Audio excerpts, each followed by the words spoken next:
Aim high. I know not how others see it, but for me, I see Don Juaning as making dreams come true. Dreams, the spice of life, the universal spring of success. But I must be wrong, for Brian Redford says, stick to your own league. Stick to your own league. What does that mean? Does that mean there exists an aristocracy of genetics, and that we happen to be on the bottom, the status of clowns and peasants to these princesses and princes? Forgive me, madam, but you are out of my league. Is this what we should say to the girls we find gorgeous and beautiful? But why stop there? Why not ask, "Oh, please, may I have permission to speak to you, princess?" Or, "Thank you, dear, for letting me be in your graceful presence." Pook, you exaggerate. Do I? I don't misunderstand. I think Redford has some wise things to say, but that column of desiring beautiful women is the worst advice I've seen.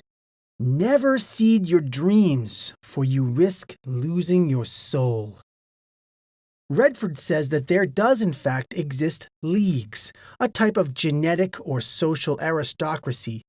Just as one would love crumbs and blobs of fat if you were starving, Redford compares overweight women to absolutely no women, taking a page out of the How to Love Fat Bloated Hags, a subgenre of the worst relationship books. Redford then says, wait, I will let him speak for himself. By that I mean, no matter how great you think you are or how deserving you feel you may be, the real world put you back in your place and gave you a reality check. You eventually accept it, adjust to it, and learn to appreciate and enjoy your Honda. You also learn rather quickly that a Honda can take you to the exact same places a Mercedes can take you to. Now, for those of you who are cheering his words as wonderful and brilliant, I ask only for a full actualization of his advice. Let us place Redford in front of a custodian. Speak, Mr. Redford. How are you? You may think that you can do better, but the real world puts you in your place and gives you a reality check. You must accept it, adjust to it, and learn to appreciate and enjoy your custodial duties. And if the custodian responds, I know I can do better, what would Redford say? Quiet. Let us hear him. If you were starving, would you scoff at your work? No, you would get on your hands and knees and thank God for your fortune. You also learn that a custodian's paycheck feeds and clothes you just as any other paycheck would. This advice is called settling for mediocrity. If you do it with women, why not use it for every other avenue of your life? Mediocrity in the pursuit for a splinter of joy is no joy at all. For me, the pursuit of the dream is the joy. The letter writer did admit that he was physically overweight, but that does not mean he has to settle and cede his dreams. I, for one, would not want a Mercedes or a very nice car since I know it would be stolen. But if you want a Mercedes, just go get one. There are no limits to what we can accomplish. A friend of mine is also faced in a similar situation. He is 26, lives with his parents, works at the same grocery store for more than half a decade, has no long-term plans for the future, doesn't work out, and demands a beautiful woman. Obviously, he is caught in a bubble of fantasy. There is nothing wrong going for high standards, but there is a catch. It is this catch that, when not obeyed, will keep you in that bubble of fantasy. In fact, Shakespeare has a saying on it in which he says, "The catch, Pook. Get to the catch." Very well, here it is. The high standards you apply to your desires must be applied to yourself. Do you want a woman who is not overweight? Then you must eliminate your own overweight. Do you want a woman who is intellectually brilliant? Then you must hit the books, read the classics, think, and expand your mind. Do you want a woman who is athletic? Then you too must become athletic. Try, if you want, to get a woman who is better than you in these traits. You may or may not succeed, but only demand that which you can reflect as well. This forces you on the path of self-improvement. Let me tell you a story. In my late nice guy phase, I fell infatuated with this girl. Yeah, not uncommon, I know, and like every nice guy, I dreamed of our blissful future. When I would get around her, I became very tense with butterflies in my stomach. Oh, how I dreamed about her. More important, I dreamed about us, so I eventually bit the bullet and asked her out. Guess what her response was? No. No. She said no. My soul buckled and I was literally crushed. Later, when I shrugged off that nice guyness, I was looking for a girlfriend. I thought a break came when a girl, a bit homely, had fallen in love with me a few months later. I thought, should I go for her? Then I realized, no. Later I realized she and my crush were good friends. I eventually found out my crush tried to set us up. I knew I could do better, and I did. By focusing on my interests, on my goals, on my improvement, everything changed. Other girls started to take an interest in me. Soon I became the biggest mystery. My crush is bewildered, for her friends have the hots for me, and the older women say, "How I wish I were 20 years younger." I became the guy the girls talked about when they were alone, and she placed me in the average category. Ha! Of course, I lost all attraction for her. I felt embarrassed about my past self. How could I get so whipped by a chick I hardly talked to? Now it doesn't matter, for I have the mindset that I'm going to win the world. Perhaps you can relate to the story, but the point is that I agree with Redford in this. The fault is not in the standards, it is in ourselves. The failure is not in our high standards, it is failing to apply those standards in ourselves. There is an aristocracy, but it is not an aristocracy of genetics. It is an aristocracy of will and passion. Name any name in history, any grand person in present, and see if it was their drive that got them where they are. There is no lottery of life.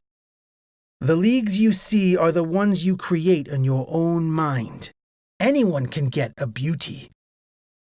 Hell, even Voltaire had the audacity to say, "Give me 10 minutes of talk, and I shall bed the Queen of France."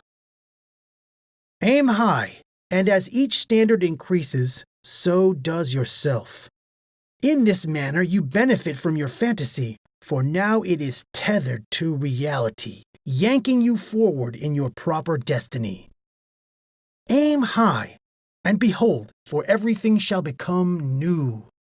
The women you were lusting for earlier will seem lowly, for you have been on the course of self-improvement while they have not.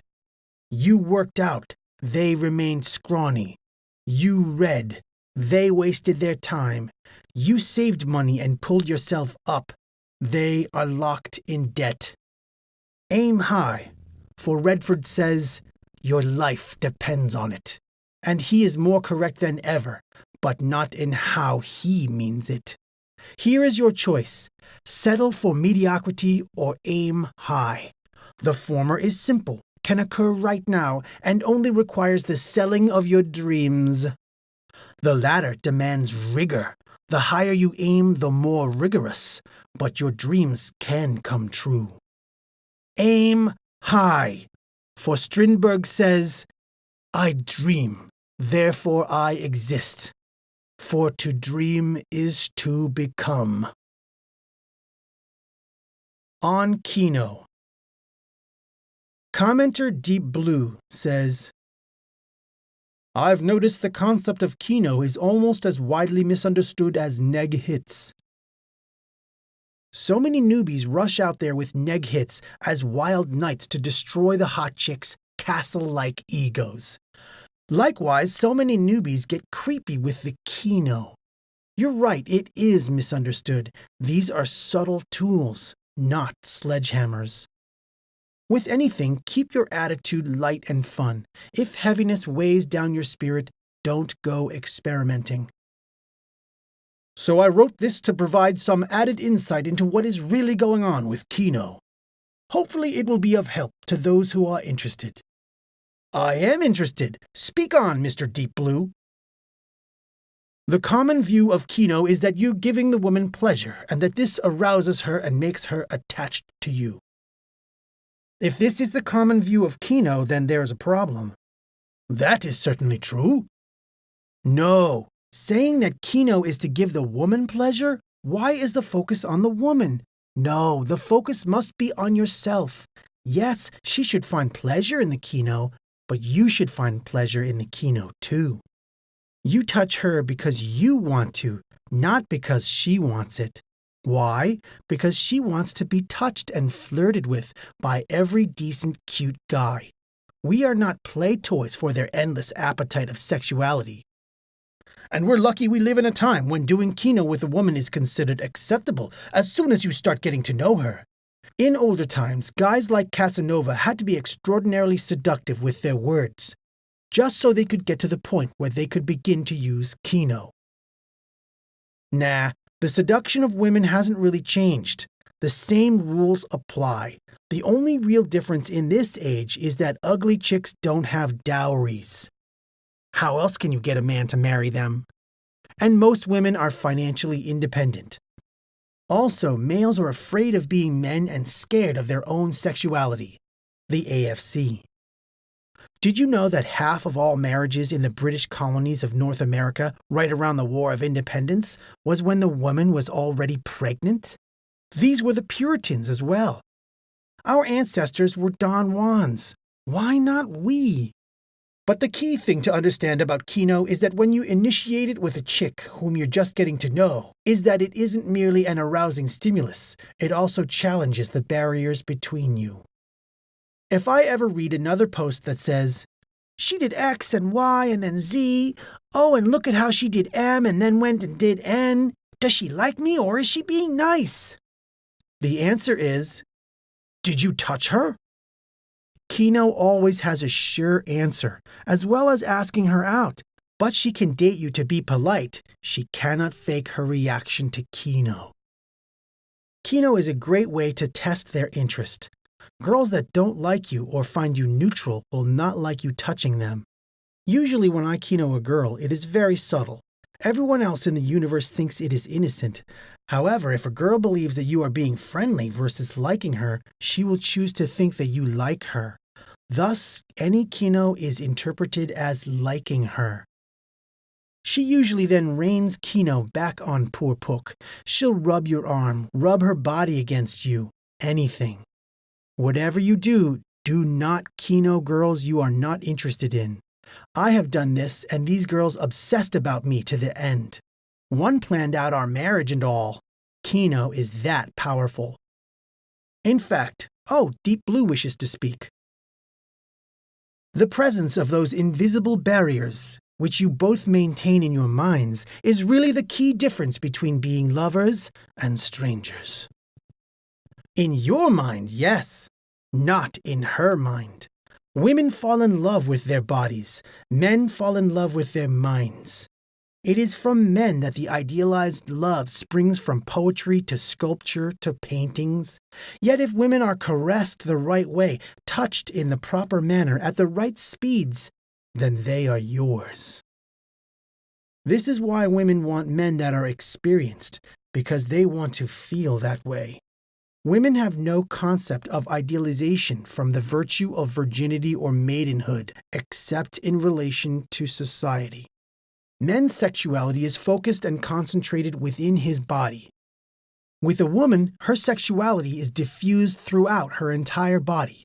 All touch to her is sexual, since she is entirely sexual. Typical AFC behavior is to respect those barriers too much and to never challenge them. That, by definition, maintains the barriers, leaving them in place. Doesn't matter how well he gets to know the chick. If he leaves those barriers in place, he will never be her lover. That is why he ends up in the friend category. The AFC is scared of his sexuality. He is scared of carnal embrace. Because he actually reinforced the barriers instead of destroying them. No, because he acted like a penisless ape who has money, can speak, but is some bizarre androgynous. It is men that create the barriers. If men would embrace their own sexuality, dress better, be athletic, act like a man, exercise his muscles, then women will jump you. This is what the pickup artists must realize. It is not that they are pressing the women's buttons. They are merely disarming the barriers, letting real women, not domesticated women, out of their society-reflective cages. If I do this, I will be seen as a slut. That is put to sleep. Women want union all the time, even if you are married, pregnant, engaged, or have a boyfriend. They want you to be sexual towards them. But this doesn't mean you should. Alas, I am moving away from the Kino topic. Go on, Deep Blue, go on. Anyway, the next level up from AFC is to realize that you still have to crumble those barriers. So you work on them. But you're still leery about causing any anxiety, and still a bit nervous about challenging the barriers. Nervous about the barriers? It is nervousness about realizing your own sexuality. So you look for excuses to touch. It will still be interpreted in the woman's mind as, he wants to have sex with me. She will see right through the excuses, right, ladies? Or you reach out and caress her, but it has a slightly rushed quality because you are trying to mask some underlying nervousness. But ultimately, where you want to get to is the point where you recognize that for a woman, the experience of having you challenging the barriers is not only a source of anxiety for her, it is also a source of excitement. The idea is to shift the balance so that she experiences more excitement than anxiety. The excitement comes from you. If she experiences anxiety, it is your fault. Women are reflective in nature. If I take a nice guy with me to the woman fest, this is what happens. How are you, ladies? I am the Pook. She shivers with excitement. Oh, it is a Pook! She and I are having a fabulous time. She is happy and smiling. My nice guy dork friend just looks sad and confused, bothered, angry, depressed, sad, confused, and so on. She looks over at the nice guy and her face falls. Her mood instantly evaporates. Go in happy and she will be happy. Go in nervous and she will be nervous and unhappy. Ever see a baby fall down? Notice how they don't know whether to laugh it off or cry. So they look to their parents to see their parent's face. If the parent frowns with concern, then the baby starts crying. If the parent smiles, the baby starts laughing. Same with women. When you are entering new territory with a woman by challenging the touch barriers between you and her, then you will have to do it calmly and confidently, and that causes her to experience it as exciting. If you do it nervously, she'll experience it as something that isn't right, and that makes her uncomfortable. Exactly. One of the best ways to show confidence is to do it slowly, instead of rushing it. Nervous people rush things to mask their nervousness. Think the outcome is already won. Think that she is going to do all the ungodly things you want her to do. It is just a matter of when. In the meantime, you have fun because you know the outcome. Women interpret this as confidence and persistence, two traits that turn them on. Self-fulfilling prophecy, for as you think, they shall become. Nervous people also look away, so you calmly make eye contact, and nervous people look serious, so be sure to smile a lot. Nervous people also make their voice tense, so you make yours relaxed, and make your posture very open and relaxed rather than being closed and tense. If you are nervous, then you have not been around women very much. All these things will convey confidence, causing her mind to interpret your touch as a source of excitement rather than a source of anxiety. Not only that, she will start touching you like crazy, Good heavens, I have had to literally tell them to stop. Once you show it is okay to be touchy-feely, by the heavens they will unleash touchiness. The more you understand and vicariously feel the way your touch excites her, the more you will naturally become confident about doing it. In other words, she likes it, you like it, so do it. Besides conveying confidence, the other thing you need to do with Kino is to strike a balance so it isn't either too challenging nor too tame.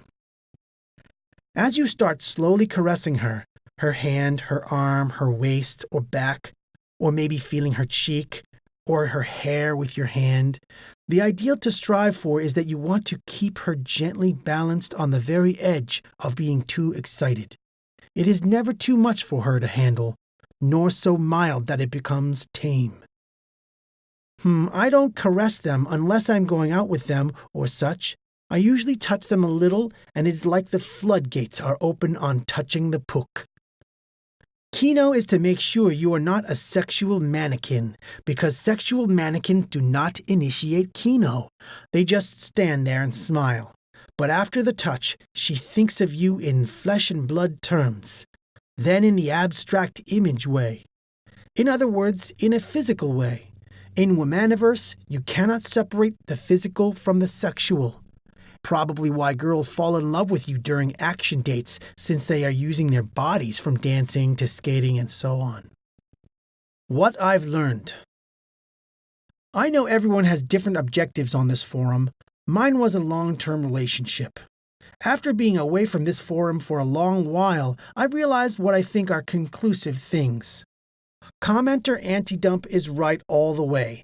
Speed seduction, for the case of long-term relationships, is worthless. I would get results with speed seduction, but I might as well have been an actor.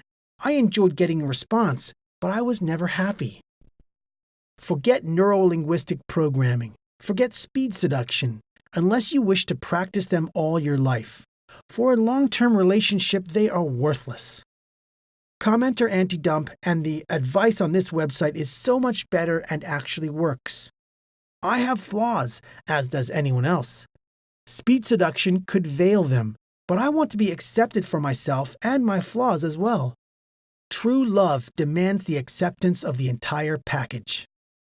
Here's what I noticed to be extremely effective. Go for the number. Here's what I noticed to be extremely effective. 1. Go for the number. Go for the date. Guys should not flirt. Women flirt. The job of the guys is to ask for the number and to call for the date. This cuts through all women's games. 2. Don't talk about yourself. Focus the conversation on her or on her interests. Only mention things about you if they are the same. Yes, I think the same about parrots being evil too. So many women have said that I'm a mystery. Is this good? Yes.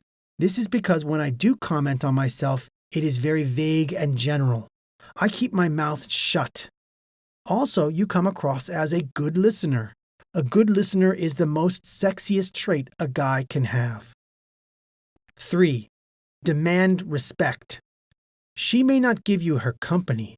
She may not give you her affections, but she should always, always give you her respect. Women will not stay with guys they don't respect, and you wouldn't want to be with a woman that didn't respect you anyway. 4. Don't be afraid to disagree. This runs contrary to speed seduction. No, do not seek disagreements. If possible, try to bypass them, but never be afraid to disagree. Women want guys who have a mind of their own. 5. Women are never the priority. Your life is more important. Women take a back seat to your passions and hobbies. Failure to do this makes you desperate. Most importantly, be yourself. Speed seduction will not give you happiness. You want to be accepted for who you are, not because you memorized patterns and lines from an internet website. Being yourself does not mean being a shy, sniveling, nice guy. It also includes self-improvement. You cannot act yourself into happiness. Away with the NLP. Away with the speed seduction. Being yourself may give you more failures in dating, but it is the only path to true happiness. As you think, you shall become. Men will be nice when nice guys get laid. This post has been updated by Monsieur Pook on 7/25/2002. Why the update? There are always updates because you can never stop learning. Of self-improvement. By putting the focus on you rather than the women, you do gain a control on your life. Most people sleepwalk through life. Others figure out what women want and, like clay, remold themselves to that. But by focusing on yourself, you keep yourself from ever being desperate, and even if things do not work out with a particular woman or women, you are still better for it since you haven't stopped upgrading yourself.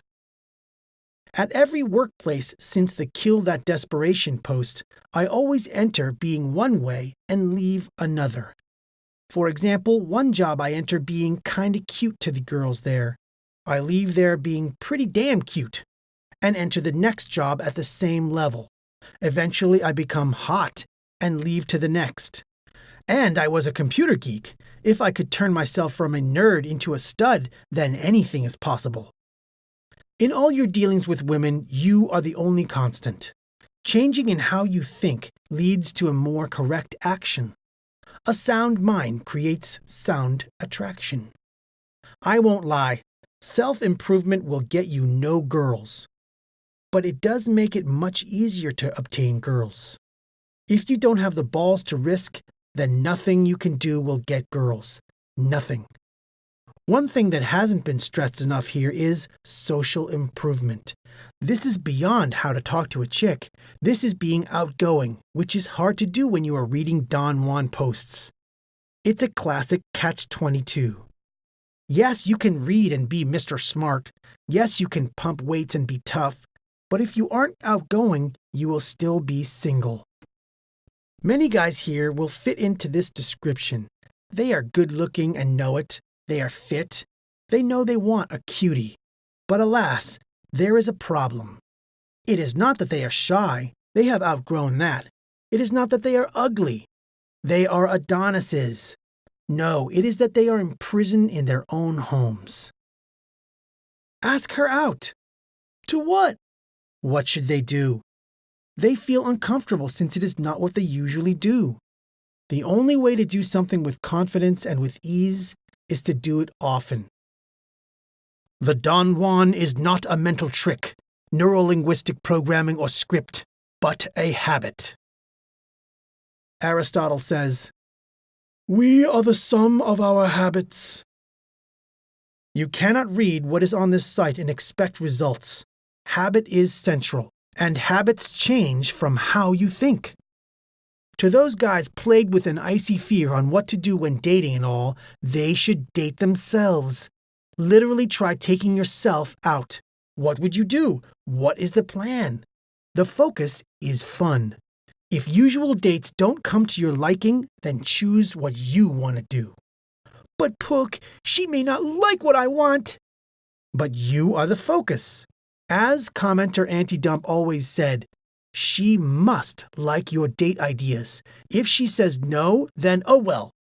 If she does, then you two like doing the same things together.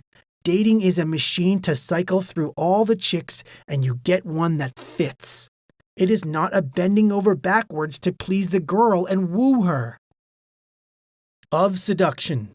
It can be wise not to seduce too fast. To not get her between your sheets ASAP. Patience is always a good thing and lets things grow between you two. Confident guys are confident because they know that it will come. If it is not now, then it will come. If it will come, then it is not now. Yet it will come. I think patience has been the biggest element to my success than anything else. Of risk. Why are you here at this site? For most guys, it is because they fell in love with a woman who tore his heart to pieces. Now they devour Don Juan material so it can never happen again. They never emotionally risk again. They just utilize scripts and philosophies. Emotional risk is not stupid AFC stuff like calling all the time. It is not getting sappy. It is putting your ego on the line. Why should you do this? Because there's a greater risk than if you don't. Why have a woman at all if you don't invest some of your emotion in her? It ruins the fun and the love. But Pook, you said to be desireless. Desireless means controlling yourself rather than having her control you. And this is at the beginning. After a while with the girl, you should want to put some emotional attachment in. But what if I get hurt? Then you still win. Would you be here at this forum learning how to be a Don Juan if you got the woman you wanted? You should thank the girl you didn't get because now you are a Don Juan. Imagine if you were an AFC for your entire life. Yuck! If something similar occurs, the same radical improvement will follow. Do not use Don Juanism as an armor for the risk of emotional attachment. Don Juaning is a tool to a goal. The goal is not Don Juanism itself. Dating is a win-win. Do not look at women as a win or lose game. The goal is to find a woman you love and one who loves you back, without either settling. The goal is not to make every chick like you. The goal is to make yourself happy. Think of it as a weeding out process where the one is at the end. Every breath we take brings us closer to our last. What are you waiting for? For yourself to become perfect? You never will be. The key is to weed them out to find if she's perfect for you. Do not try to get into a woman's head. I've done so and I've wasted countless time in the process. Women are meant to be loved, not understood. If you understand them, you can never love them. So choose to love them. It's a happier life than that of a dried-up philosopher. There is nothing to lose. Success is a certainty now. Turn off the computer. Go out and live. Approaching women. I love approaching women. Here's a way to look at it. We are all in constant self-improvement. Our past selves are always less evolved than our present form. Let us see the difference between Pook version 1.2 and Pook version 2.9. Pook version 1.2. In this version of Pook, we find that he is shedding off that nice guy straitjacket. He knows he ought to approach. Unfortunately, he sees it as a chore. So enters a beautiful chick. Poor Pook feels himself freezing up. He bites the bullet and goes to talk to her. Hi. Hello. So what are you up to? Just grocery shopping. Ran out of food. Gotta get some more, you know. You? Oh, the same. Well, see ya. No, you are quite correct. This was pathetic. At the time, my mind did not think this. Rather, I was thinking, you have accomplished your mission. You have approached the chick. Well done. With that type of thinking, no wonder I wasn't having any fun. Pook version 2.9. Now let us see a more recent version of Pook. Enters a beautiful woman in the bread section of the store. I approach. So you like bread too? She laughs. Yes. Here, try this one. I toss some bread at her. Potato bread? No, I don't think so. Laughing, she puts it back. Now I say, have you seen this product? Don't just stand there, come on. I take her hand and we go across the store. Now this Pook is crazy. She gives him her number. What is the difference between 2.9's mind and 1.2's mind? The difference is 1. The earlier Pook saw the approach as the woman to be the prize to be won. The later Pook saw himself as the prize. The earlier Pook saw the approach as a mission. The later Pook saw the approach as an opportunity for fun. 2. The earlier Pook tries to make things fun for the woman and fails. The later Pook doesn't care and focuses on his feelings. In other words, he has fun himself. The early Pook thinks, Oh my, I hope I am doing things correctly. Is she smiling? Is she keeping eye contact? Is she having fun? The later Pook thinks, wee! Have fun. To hell with formulas and rules. As long as I have fun, what does it matter if she rejects me or not? I think, well, she doesn't know how to have fun. Focus on having fun rather than on avoiding the pain of rejection or loneliness. The carrot is more attractive to her than the stick. Quit taking this so seriously. These are girls. Girls! What are they going to do, beat you up? You like having fun, right? Then do it. Be playful. Be crazy. Do what makes you have fun and see if she'll go along for the ride. No more nervousness. No more shyness. Those originate in you worrying how you will be perceived. Rather, everything is how you perceive yourself.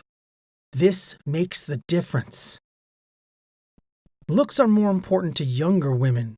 High school and college girls are more looks-oriented. Girls don't care too much about your personality at this age. And what age are you speaking of, commenter Bashful? You'll be surprised at how far a steady confidence will take you.